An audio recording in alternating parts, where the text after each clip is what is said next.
Kerusi yang 65% ke atas Penduduk yang itu. Melayu, pengundi Melayu, yang memungkinkan calon-calon parti Melayu boleh menang, hanyalah ada 86 kerusi. Melayu yang ada 60 ke 64% hanya ada 10. Bermakna parti-parti Melayu di Semenanjung mempunyai peluang memenangi 86 daripada pengundi 65% ke atas, 86 kursi, campur dengan 60 ke 64% ada 10. Maknanya parti-parti Melayu hanya mempunyai harapan 96%.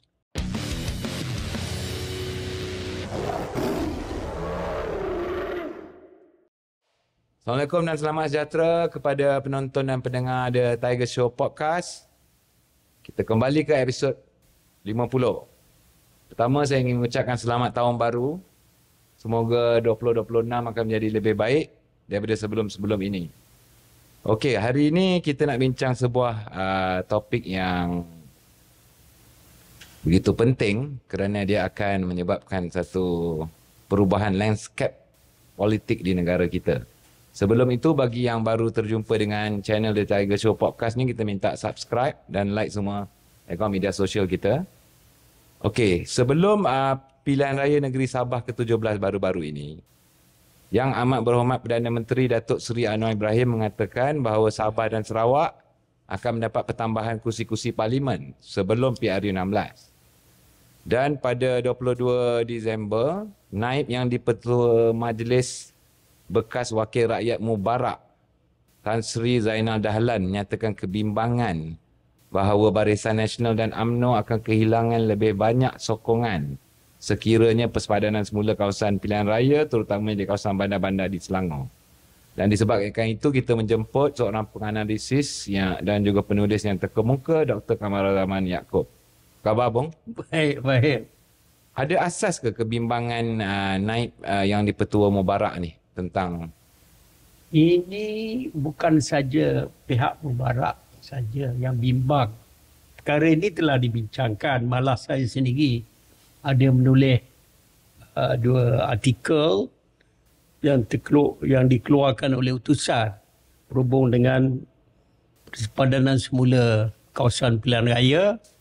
Dan kalau mengikut apa yang ramai mengetahui, bahawa ini seolah-olah satu agenda untuk selamatkan kerajaan PH, dan katanya keinginan itu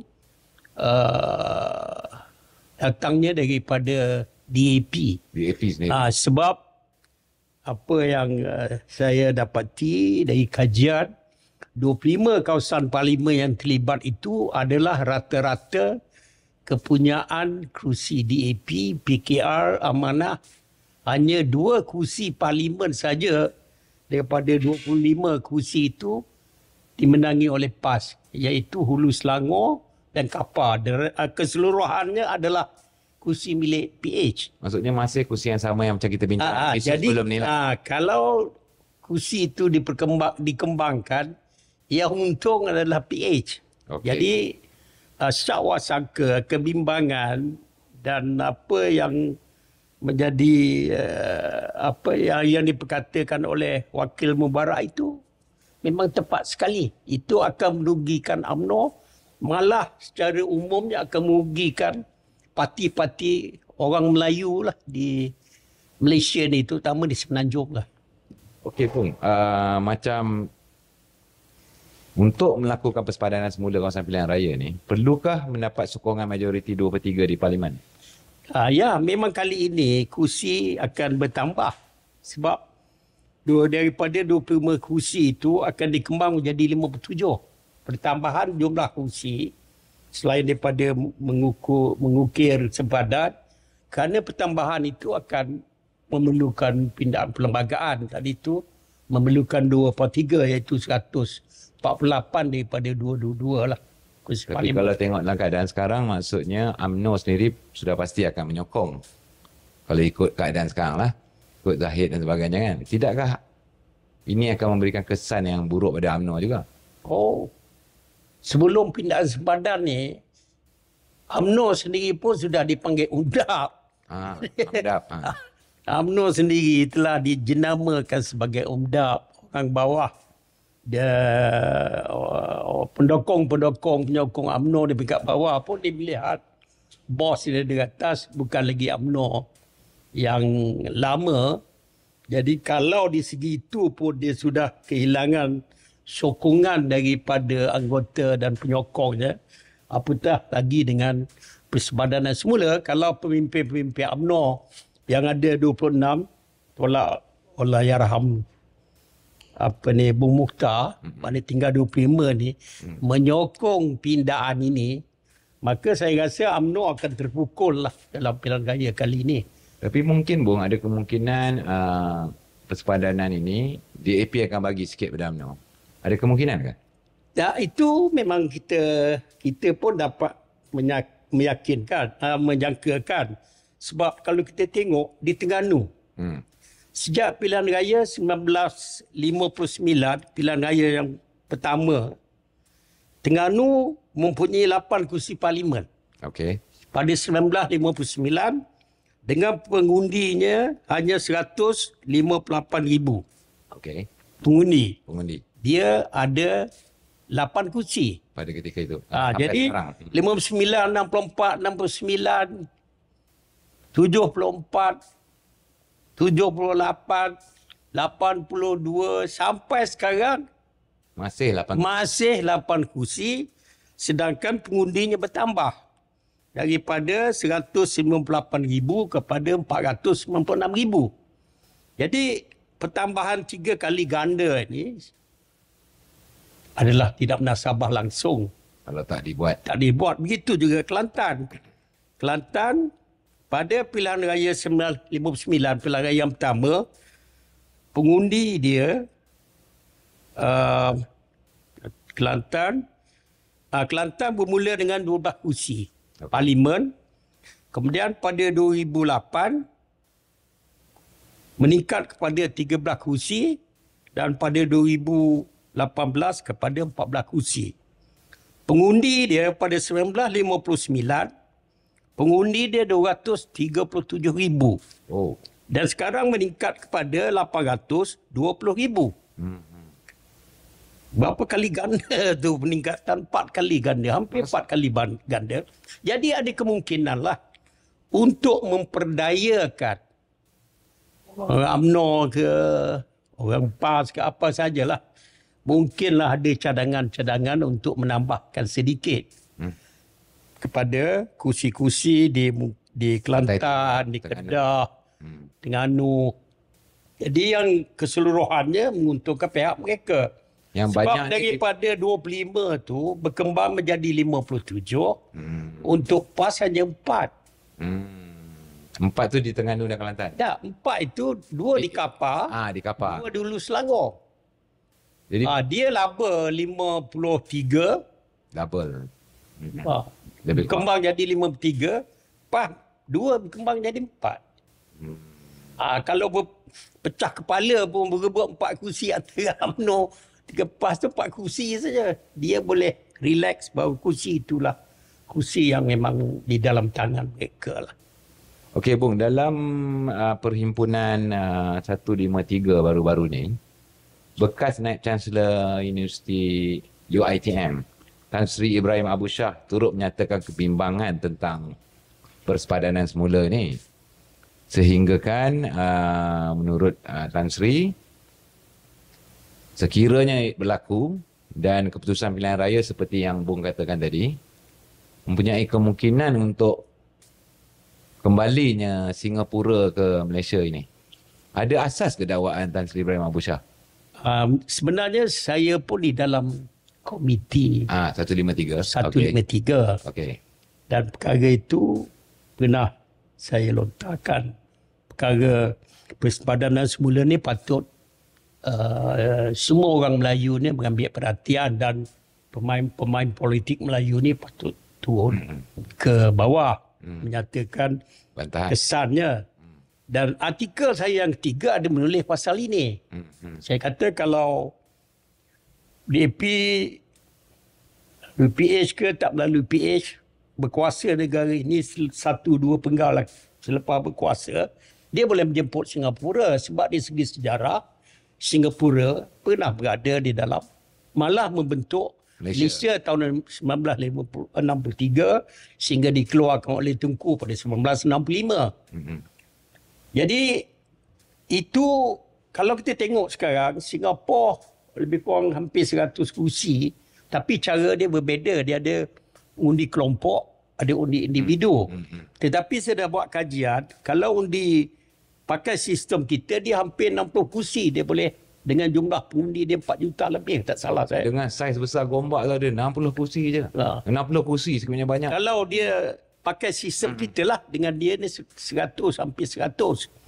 Jadi kalau itu memang sangat berbahaya.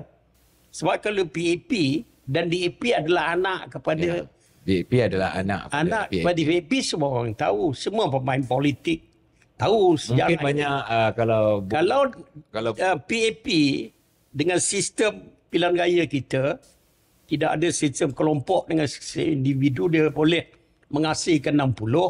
Kalau mengikut apa yang pertambahan kursi ini, DAP sudah mempunyai jumlah yang besar, 57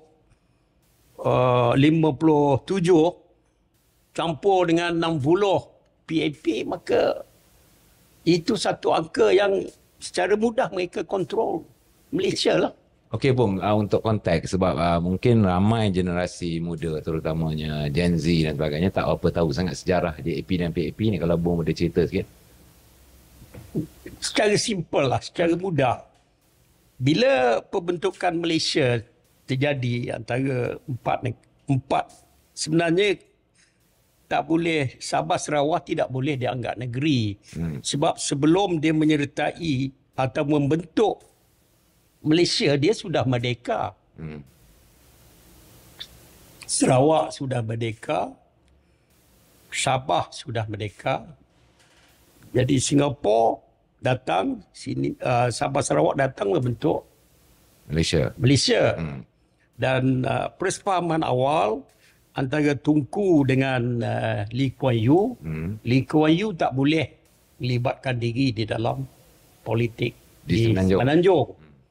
Begitupun Lee Kuan Yew dia telah mengingkar perjanjian itu. Pilihan raya 64 dimasuk.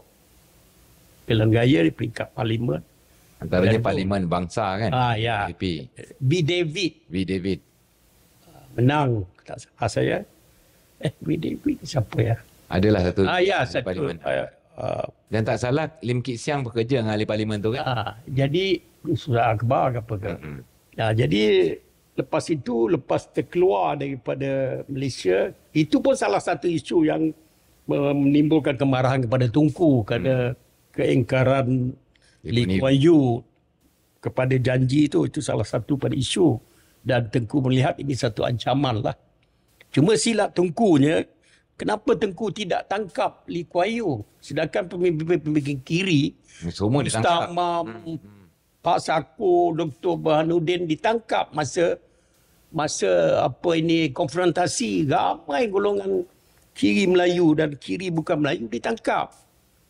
Soalnya mengapa masa itu Tunku tidak tangkap Lee Kuan Yew dan tim dia? Kalau ditangkap mungkin lain sejarah negara ini dan mungkin Singapura masih dalam penguasaan Kerajaan Barisan Nasional lah. Atau mungkin sebab Lee Kuan Yew ni dia lebih besar yang di belakang dia, British dan sebagainya. Masa itu kita pun kita masih di bawah pengaruh Mother British. England. Jadi hanya masa Tun Razak saja 1974 baru kita ada hubungan dengan China, dengan Rusia dan negara Eropah Timur. Jadi sebelum itu memang Malaysia di bawah pengaruh British sebenarnya.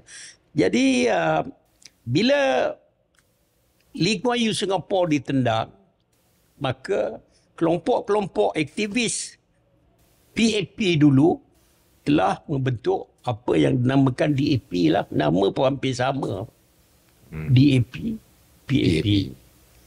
Dan kebanyakan People Action Party, Democratic Action Party. Dan kebanyakan yang meneruskan DAP di Malaysia ni adalah bekas PAP juga kan? Bekas pemain dan aktivis PAP lah. Jadi Seperti sebab Lim itu Siang. pemain politik mengatakan DAP ni anak, kalau perkataan Haji Hadi, anak butir PAP lah. Nak mutih PAP. Ya. Ya. Okey Bung, kita berehat sebentar. Lepas ni kita sambung lagi untuk dalamkan lagi isu persepadanan pemuda ni.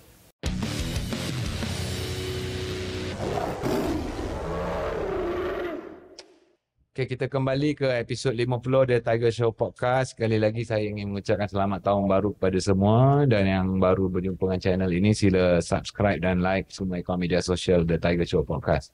Okey Bung, syarat nak buat persepadanan semula ni macam mana? Adakah berdasarkan populasi semata-mata? Kalau ikut pandangan. Jadi kita ikut Westminster punya demokrasi, Raja Berpemeragat. Dah sekian lama kita mengikut dia. Jadi kita pun perlu juga tengok apakah macam mana dibuat di sana. Misalnya, apakah kita hanya perlu melihat di segi jumlah penduduk semata-mata dengan purata. Misalnya kalau kita banding, penduduk England adalah 69 juta. Okey. Ini England saja Saya UK. UK, okey. UK. Dalam konteks ini UK. 69 juta. Penduduk dia 69 juta. Pengundi dia 48.2 juta based on 2024 punya perangkaan lah. Dia pun pengundi 18 tahun ke atas. Hampir dengan kita. Cuma yang kita tak boleh ikut, daripada 69 juta, 2 kali ganda penduduk Malaysia, MP dia 650. Jadi itu yang kita tak boleh ikut lah. Ramai. Ada sebab-sebab tertentu. Macam kita, senator kita tak salah saya 69. Senator dia 800. Itu perkara yang kita tak boleh ikut. Jadi soal purata dan jumlah kursi bergantung kepada saiz penduduk saja tak boleh. Sebab kalau tengok di England ini, purata dia, pengundi setiap parlimen, ukur purata adalah 73,000. Purata.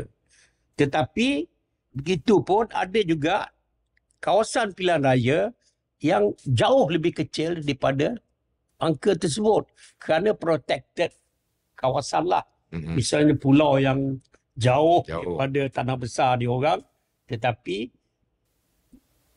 masih diberi kesempatan untuk adanya wakil parlimen mereka.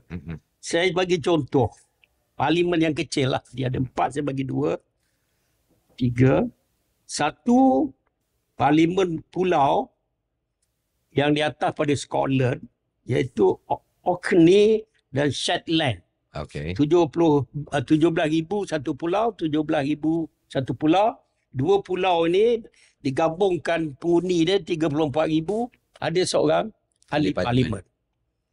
Kemudian Western Isles di Scotland juga, di utara, ada 21,000 saja. Pun ada satu parlimen. Dan di Wales, Anglesey, 50,000. Jadi walaupun purata dia 73,000, tapi kadang-kadang tertentu dia tidak statik dengan kaedah itu. Populasi saja. Jadi yang di Malaysia ni telah praktis begini sudah lama, dan kita rasa praktis ini sangat cocok. Jangan dilihat di segi jumlah pengundi saja. Saya bagi contoh. Di Sarawak, pengundi Hulu Rajang hanyalah 43,000.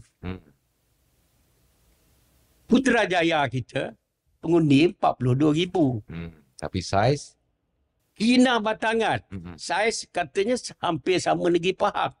Penduduknya 48,000. Kimanis 40,000. Jadi keadaan-keadaan tertentu kita tak boleh rigid kerana lagipun lagi satu, saya rasa dalam persepadanan semula ni juga perlu dilihat di segi penduduk itu sendiri. Maksud Bung macam mana, Bung? Maksudnya, kalau di Semenanjung ni penduduk Melayu Islam 65%, maka setidak-tidaknya kursi yang Melayu itu mesti kurang-kurangnya ada 65%.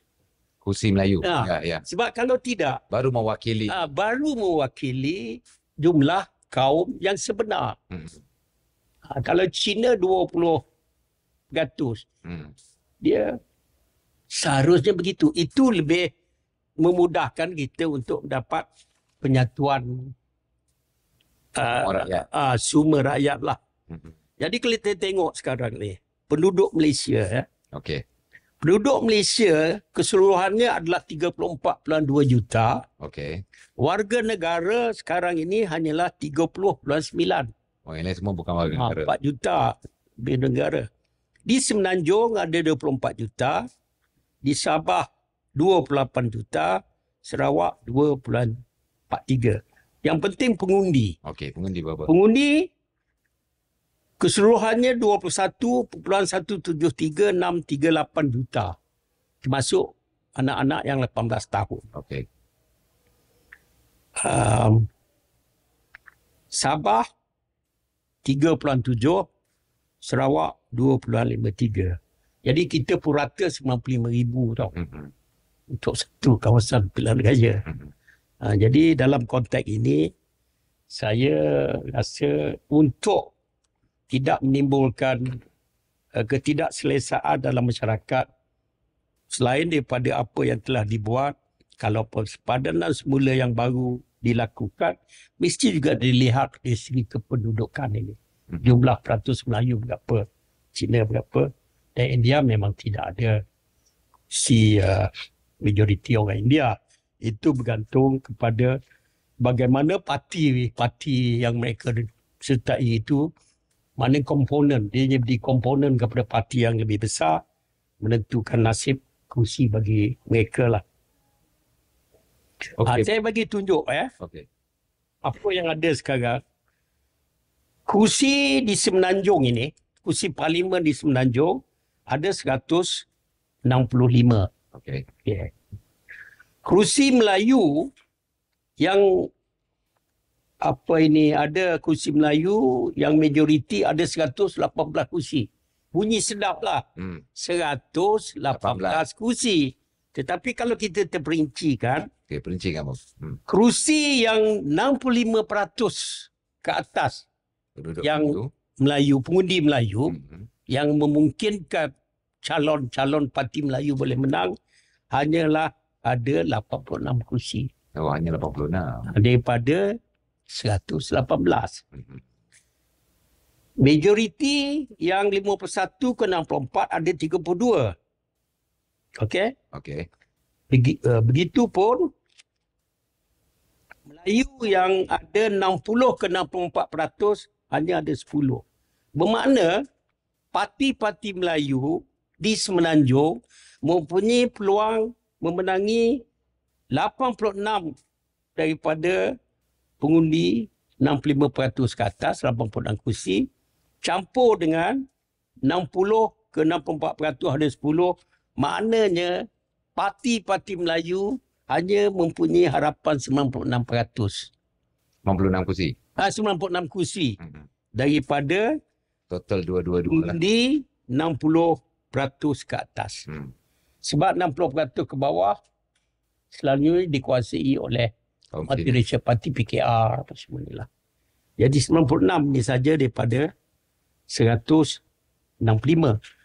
Apa tak lagi kalau persempadan semula yang berasaskan selera DAP ini menjadi realiti dan mendapat sokongan UMNO, maka peluang parti Melayu untuk berkuasa akan datang ni memang tidak akan berlaku, dan kebimbangan naik Presiden Mubarak itu saya rasa bukan kebimbangan bekas Vice Chancellor UiTM. Tan Sri Ibrahim.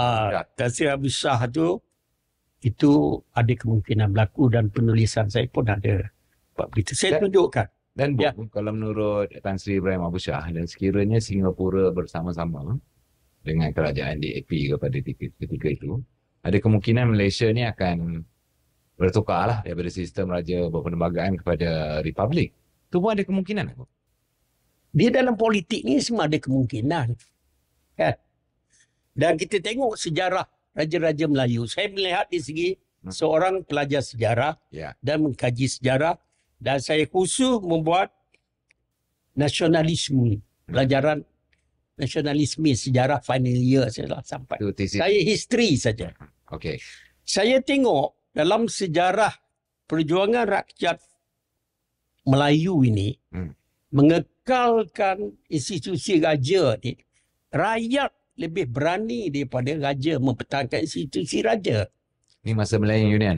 Saya nak tuju ke arah Malayan Union. Okey. Sebab dalam kes Malayan Union ini, awal-awal Raja Johor sudah terima dan kita tahu bahawa antara raja yang paling rapat dengan British Queen Elizabeth adalah Istana Johor.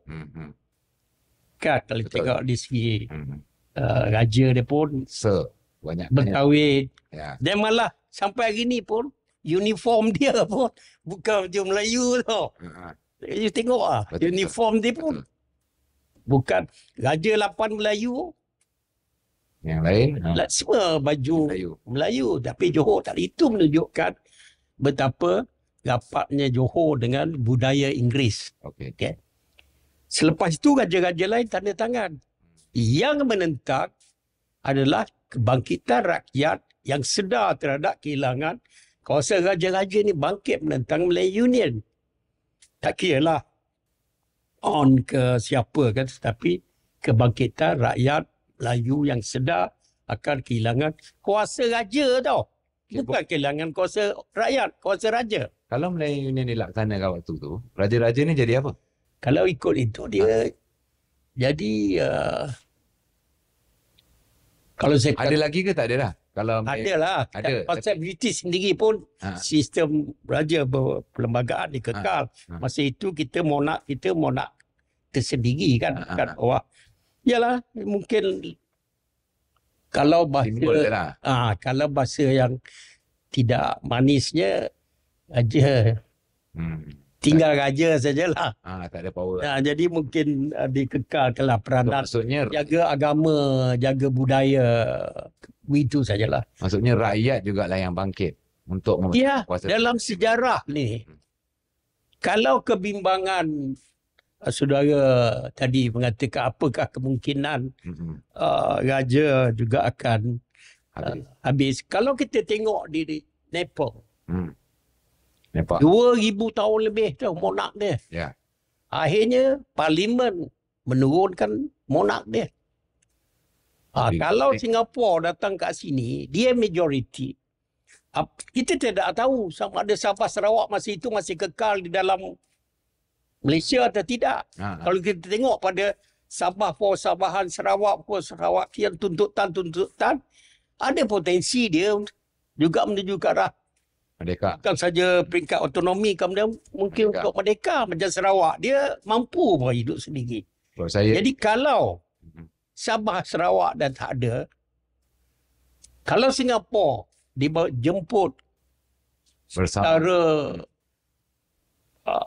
menggembirakan PAP Singapura, saya rasa kebimbangan saudara mungkin berlaku. Pak Nepal yang terakhir, raja turun melalui parlimen. Malahan kingdom ni lagi lama kan? Dia lagi lama, 1000 tahun. Hampir 3000 tahun monark dia. Berkuasa absolute monark dulu. Macam tadi Bung cakap Sabah dan Sarawak ni, baru-baru ni saya ada bersembang dengan sahabat Bung lah, Syamuddin Rais. Dia kata ketika perpecahan Pakistan, Bangladesh dengan India tu, macam ni lah keadaan dia. Tuntutan demi tuntutan demi tuntutan. Yang akhirnya terpecah kan. Jadi maksudnya benda ni tak mustahil lah. Okay Bung, lagi kenapa orang-orang Melayu terutama dan juga rakyat Malaysia kena bantah persepadanan semula yang bakal dilaksanakan ni? Baik, saya bagi sejauh mana dia terjejas hidup dia orang? Saya bagi detail dulu. Okey, detail Bung ni. Daripada 25 kursi parlimen tadi, parlimen yang pecah di 130,000 ke atas tu dipecah. Ada 25 kursi yang pecah 3. 15 kursi di Selangor, 5 kursi di Johor, 2 kursi di Negeri Sembilan, 1 kursi Melaka, 1 kursi Perak, 1 kursi Kedah. Di Selangor kalau Bung boleh senaraikan 1-2 kursi yang contoh akan pecah 3 ni. Pecah 3, salah satu sahabat kita lah, kursi Mak Sabu. Oh, Kota Raja. Kota Okey. Raja. Lagi Bangi, Bangi. Syahrizad. Tahan. Kemudian Subang. Subang pun 3. Yang pecah 3 saya baca ke you, Selangor. Selangor. Bangi, Kota Raja, Damansara, Nama Sarah. Subang, Kelang. Itu yang pecah 3. Pecah 3. Selain itu pecah 2 lah. Hmm. Jadi 7. Shah Alam pecah 2 tak? Shah Alam 1 lah. Pecah 2. Nah ini. Jadi itu yang pecah 3. 3 lah. Pecah 3, 5 Selangor. Selangor 5. Johor ada 2. 2. Tanjung Puteri dengan Tebrau. Tebrau. Iskandar Puteri. Iskandar Puteri. Itu pecah 3. Negeri Sembilan ada Negeri Sembilan ada 2. Seremban. Rasah dengan Seremban. Kota Melaka 1. Tempat Tambun apa? Tambun. Perak lah.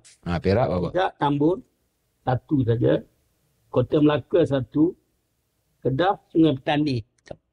Pak anak speaker jangan jadi isu pasal kelulusan doktor ni sekarang. Kedoktoran dia. Ya, Tapi dia tak ada jawab lagi setakat rakaman kita ni. Ya, betul.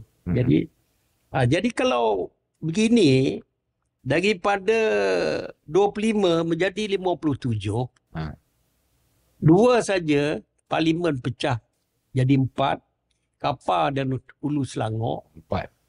Mana 53 tu dikuasai oleh PH. Jadi secara DAP lah terutamanya. DAP akan dapat 30 Kursi baru. baru. Oh. Dia still terbentang. PKR akan dapat 16. Amanah akan dapat 7. PAS akan dapat 2.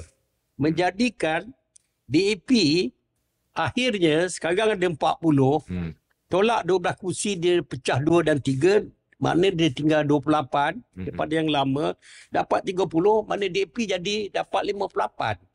Oh. Kemudian PKR, sekarang dia ada 31, 8 pecah 2. Jadi tinggal 23. 23 campur dia dapat baru 16, dia jadi 39. Amanah daripada 8, 3 terlibat, kursi Mak Sabu dan kursi 1 lagi.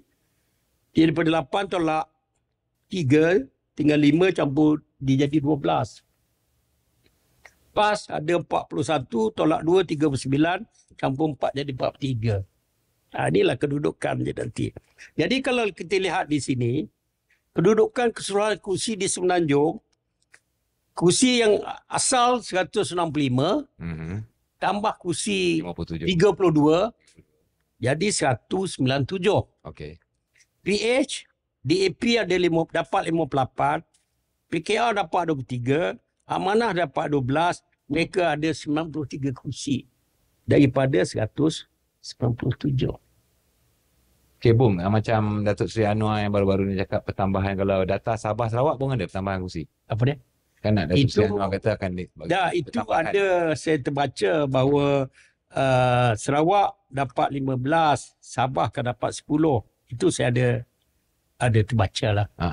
Jadi sama ada itu berlaku atau tidak. Tapi saya rasa dia akan mengumpan di sini selain umpan di sana. Umpan di sana untuk mendapat 56 kursi. Sebab Sarawak ada 31 kursi parlimen, Sabah ada 25 kursi parlimen.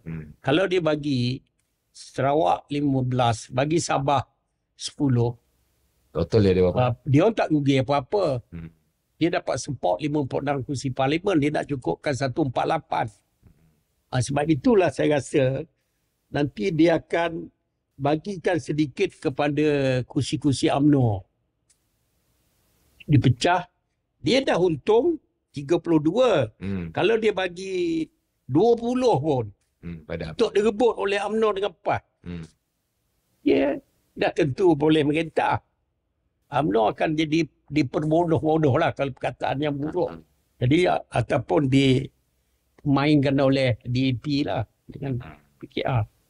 Apa lagi pun data yang penting perlu dikongsikan? Saya rasa ini data yang penting dan saya merasakan tidak ada sebab orang UMNO tak boleh fikirlah.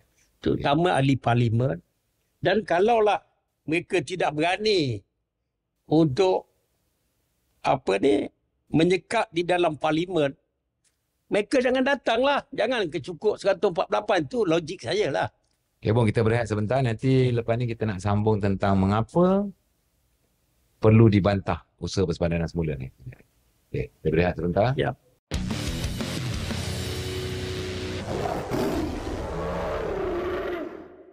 Okay, kita kembali ke episod 50 The Tiger Show Podcast bersama Bung Zaman ataupun Dr. Kamal Zaman Yaakob. Okay, Bung, banyak data-data yang Bung dah bentang dan kongsikan dengan kita tadi menunjukkan bahawa perubahan signifikan akan berlaku dalam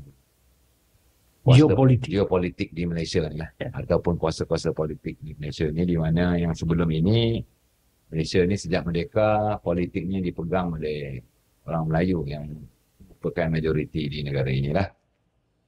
So sekiranya dilaksanakan juga nanti, kalau kita tengok sekarang ni UMNO yalah macam baru ni bila Datuk Seri Najib pun tak dapat menghabiskan hukuman penjara di rumah, dia akan bising lah 2-3 hari. Akmal Saleh akan bising, kemudian Fuad akan bising, lepas tu dia akan senyap lah.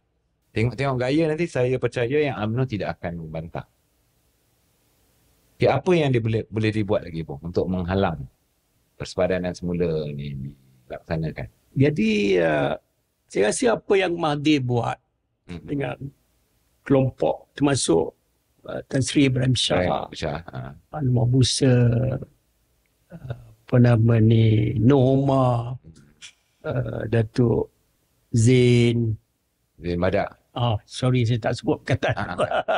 Datuk Zain, Ibrahim Ali, Marzuki Yahya, semua ni, Tan Sri Rais, ramai pemain politik lama dan baru melihat orang Melayu dah tidak ada pilihan lagi, melainkan perlu bersatu, membawa satu perjuangan, iaitu menyelamatkan kuasa politik Melayu. So kurang-kurangnya kuatkan di Semenanjung, sebab difahamkan Sabah Sarawak lebih mudah menyokong mana parti yang menguasai atau memenangi kursi yang banyak di Semenanjung. Apatah lagi, saya percaya, saya pun pernah tulis satu artikel dan utusan di mana Sabah Sarawak sangat bergantung pada kekuatan parti Melayu di sini. Sebab Melayu di Sarawak campur Melanau sekarang baru ada 28% daripada 18%. Melanau ada 8%. The rest Melayu 16%. Kalau Melayu dah tak menguasai Semenanjung, ada kemungkinan Melanau juga akan habislah di Sarawak. Melanau tu 8%, sebab majoriti adalah Iban kan. Iban apa semua ni. Jadi Cina dulu 32 turun, sekarang ni 22. Tetapi Iban meningkat, Melayu meningkat. Cina tak buat. Jadi kalau parti Melayu kuat di Semenanjung, ini akan turut membantu moral pejuang-pejuang PBB Melayu yang di dalam PBB di Sarawak. Jadi bagi saya melihat Sarawak sangat bergantung kepada kekuatan Melayu Semenanjung. Jadi gerakan yang dipimpin oleh kepimpinan lama ni, termasuk Tan Sri Mahyudin, Haji Hadi, apa semua ni, semua nakkan supaya semua orang Melayu, sama ada NGO ke, parti politik besar ke, kecil ke, NGI ke apa, yang tak sama menimbulkan kesedaran kepada orang Melayu bahawa ini tahap yang sangat kritikal dah. Pilihan raya, the next election, pilihan raya yang akan datang ini sangat kritikal terhadap kuasa Melayu di negara ini. Apatah lagi kalau persepadanan semula ni terjadi, Saya rasa sangat sukarlah melihat kepada angka dan pattern pilihan raya ini, sangat sukar orang Melayu nak dapat lagi. Jadi dalam konteks itu, ini adalah pilihan raya ni saya rasa benteng terakhir dah tau. Kalau kepimpinan Melayu di dalam UMNO tidak mau berubah daripada cara mereka yang ada ini, dia akan ditolak tau. Sebab dia UMNO ni kena ingat tau, dia dah tak ada base sebenarnya tau. Itu beritahu you. Johor bukan base dia. Melaka bukan base dia dah sekarang. Pahang pun bukan base dia. Pasal apa? Pasal apa bang? Okey. Melaka betul lah pilihan raya negeri. Dia menang banyak. Menang 21 daripada 24. Itu sebelum pilihan raya umum. Okey. Bila pilihan raya umum, UMNO kosong di Melaka tau. Dia jangan lupa. Masa pilihan raya umum kosong. Betul. Itu yang terakhir lah. Pilihan raya negeri awal tau, 2021. Ya. Kan? Betul. Ah. Johor bang? Wipe out. Okey, Johor betul. Pilihan raya negeri dia menang. Pilihan raya umum, Johor, Barisan Nasional menang 9 saja. Daripada 7 UMNO, 2 MCA daripada 26 parlimen. Selebihnya PH. Selebihnya lain lah. Maknanya, jangan UMNO Johor rasa Johor tu masih kubu UMNO. Jangan UMNO Melaka Rauf rasa Melaka kubu UMNO. Dah habis. Pahang bukan lagi kubu UMNO. Sebab pilihan raya negeri pun ni diserentak dengan parlimen. Ya. UMNO menang 17. PAS menang 17. Itu pun UMNO menang yang ke-17 tu kerana pilihan raya kecil selepas pilihan raya umum. Katanya kalau serentak mungkin Pulau Tiongpan pun kalah. Jadi okey. 17 UMNO, 17 PN.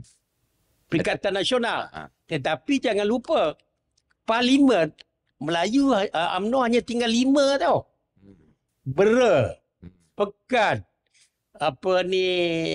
Paya Besar, Kamuara Highland, Kuala Lipis. PAS menang 7. Bersatu bang? Perikatan Nasional lah. Perikatan Nasional menang 7. Pun dah maksudnya dah bukan base lagi lah. Maknanya bukan lagi base UMNO. Kelantan, Terengganu petah lagi. Kosong. Parlimen kosong. 7 tau parlimen kosong tau. Jadi UMNO, terutama presiden ke, timbalan presiden ke, naik presiden kena sedar. Kamu orang dah tak ada base. Okey, kejap bang. Perak? Boleh kata base UMNO lagi? Perak parlimen menang 2. Datuk Zahid 1. Itu Nasarah. Samsul Anwar Nasarah. Samsul Nasarah. 1. Don dia menang 9 je. Tak salah saya. Jadi okey. Sekarang kalau kita kaji politik perjalanan politik di Malaysia. Semenanjung lah. Ini dalam konteks Semenanjung. Okay. Kita ketepikan Sabah Sarawak lah. Terlebih dahulu. Dalam sejarah politik Malaysia, mana-mana parti yang tidak ada state base. Ini berbeza dengan DAP. DAP, bandar jadi base dia. Walaupun dia tak ada state base dulu, tapi bandar jadi base pada dia. Sebab itu dia boleh survive. Parti kita tengok, parti contoh PPP. Sangat kuat. DR dengan SP Sdn Brsagam, dua beradik lawyer tu kan. Tahun 69 dia orang hampir merentah. Tapi dia bagi peluang kepada Barisan Nasional. Kerana itu kepandaian Tun Razak. Akhirnya tengok PPP hari ni orang dah tak tahu dah. Tak tahu dah. Anak muda sekarang, ada ke PPP? Dah tak ada kursi langsung. Tak ada tau. Dah tak ada lah. Wipe out. Okey. Kita tengok. Gerakan. Gerakan. MCA. Saya bagi awal. Okey, MCA. Sejak Wong Pauni, tahun 59, sampai tahun 69, bila terpukul pilihan raya 1969 oleh gerakan dengan DAP. Gerakan menguasai. MCA hanya Asal-asal Penang tu MCA. MCA lah. Power ni the first Ketua Menteri.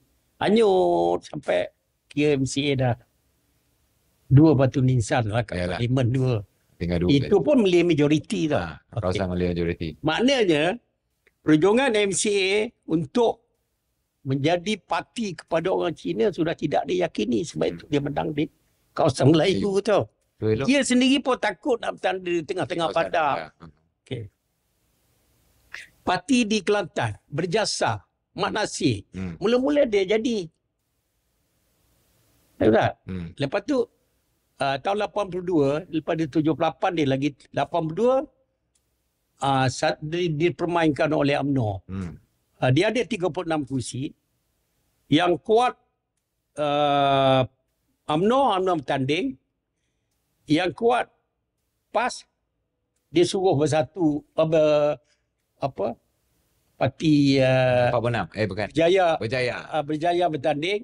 Yang mix tu dia kata kita kongsi. Akhirnya kalah dan habis. Tak ada base. Jadi sekarang gerakan macam tu juga. Penang. Lepas terpukul 2008. Jadi UMNO ni kena sedar tau. Dia dah tak ada base lagi. Dah tak ada base. Jangan dia kata, aku makin kuat, masih kuat tau, masih duduk dalam kerajaan. Tapi kau tak ada. Ada satu yang dia ada base. Negeri Sembilan. 9. PH juga. Dah 9 dia. Pasal banyak usia. Adun dia menang 14. Parlimen dia menang 5 dari 8. Base UMNO hanya 1. Tinggal Negeri Sembilan. Negeri Sembilan. Itu pun dia tak jadi menteri besar. Tak kira lah mana state base kekuatan dia ada lah. Tinggal 1 Negeri Sembilan. The rest dah tak ada. Not even negeri asal dia Johor. Tak ada.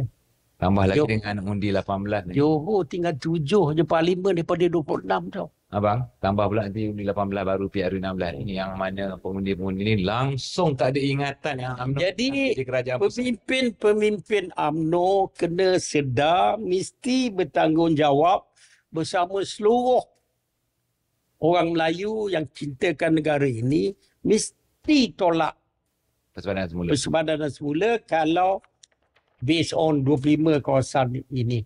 Selain tambahan-tambahan untuk mengabui mata mereka lah. Okay, Bung. Kalau kita tengok keadaan UMNO sekarang ni di bawah pimpinan Datuk Zahid ni, saya rasa dia tak akan bantah lah. Sebab dia adalah anak murid yang mana guru dia adalah Perdana Menteri sekarang. Okay, katalah UMNO akan menyokong. Apa lagi yang kita boleh buat untuk menghalang ini? Soalan semula ni. Tak ada apa yang boleh tak boleh dibuat macam yang union dulu ke? Pasal ini ditentukan di parlimen. Ini bukan ditentukan oleh suara rakyat. Suara dua-dua yang menentukan nasib bangsa Melayu melalui tapi rakyat parlimen. Boleh juga macam tawan parlimen dan sebagainya kan. Untuk bagi tak ada sejarah negara ini melainkan Melayu Union negara Inggeris dulu. Tak ada lagi. Tak ada sedrap bangun. Walaupun kita tengok demonstrasi besar yang Aisyah dulu, demonstrasi Turut Anwar pun ni pun 100,000 rata. Tetapi kalau digembelinkan seluruh tenaga yang sedar, turun ke bawah, bagi kesedaran kepada rakyat, ada kelompok-kelompok yang cuba meyakinkan Sultan bahawa ini bahaya kepada kedudukan diorang, tapi kita dah tahu sejarah. Sejarah akhirnya rakyat juga yang kena bangkit. Yang kena selamatkan dia. So, dalam sejarah dia tidak pernah menyelamatkan rakyat tau. Maksudnya Bung, kalau terjadinya ini persoalan semula ni, ibarat kekuasaan politik orang Melayu ni macam diperkosa lah Bung. Saya melihat orang UMNO kena berani tak datang parlimen. Itu sekurang-kurangnya tak datang parlimen. Bila tak datang parlimen, jangan cukupkan 148 lah. Bukan dia kira 2/3 daripada hadis. Itu fahaman saya lah. Yalah. Boleh refer kepada Oh, dia bukan kira dua... Bukan 2/3 orang yang hadir. Dia 2/3 anggota parlimen. Dalam Kena- pemahaman saya. Hmm. Jadi, kalau orang UMNO rasa takut undi berbelah bagi ke apa benda sistem undi tu dan bukan undi rahsia, saya rasa jawapan ni jangan turun parlimen lah. Hmm. Semua orang kena sakit perut lah. Ah. Itu saya tak tahu. Tapi dalam pemahaman saya, kena ada 148 Untuk dapat 2/3. 3 Hmm. ahli parlimen. Hmm. Tapi saya tengok PMX sangat yakin. Saya rasa UMNO dia dah kontrol lah kot. Solid. Tak Dia sebenarnya, kalau ikut apa yang PMX selalu sebut, bahawa dia kontrol 158 lah. 158. Saya baca betul. Oh, dia kira macam Selalu tu. claim 158. Ha. Maknanya kena lari 11-12 orang. Dah kurang Cukup. lah. Contoh sebagai contoh. Contohlah. Isamuddin ke Ismail Sabri ke apa nama Hasni, siapa-siapa lagi lah. Termasuk lagi orang daripada apa ni, warisan ke. Warisan ada 3 ahli parlimen tu. 1-2 ke. Kemudian di Sarawak ada apa, 2 je DAP, lain tu semua PBB. Kalau dia tak datang atau dah kurang 148. Itu je. Itu je lah cara. Saya rasa itu je lah. Sebab macam mana rakyat berkumpul di depan parlimen tu ratus ribu pun. Juta pun. Dua-dua yang akan menentukan benda ini. Jadi satu bencana kepada orang Melayu lah. Jadi kecuali gerakan rakyat bangkit, menimbulkan kesedaran, dan akhirnya lebih daripada 112 menolak kepimpinan yang ada lah. Runtuhkan kerajaan sebelum benda ni berlaku lah. Okey. Itu saja. Rakyat tak boleh buat apa-apa. Okey, Bung. Terima kasih banyak-banyak. Jadi, kita ucapkan terima kasih banyak-banyak kerana sudi bersama kita sekali lagi. Pada penonton dan pendengar The Tiger Show Podcast, kita minta like dan subscribe semua akaun media sosial kita. Terima kasih banyak-banyak, Bung. Sama.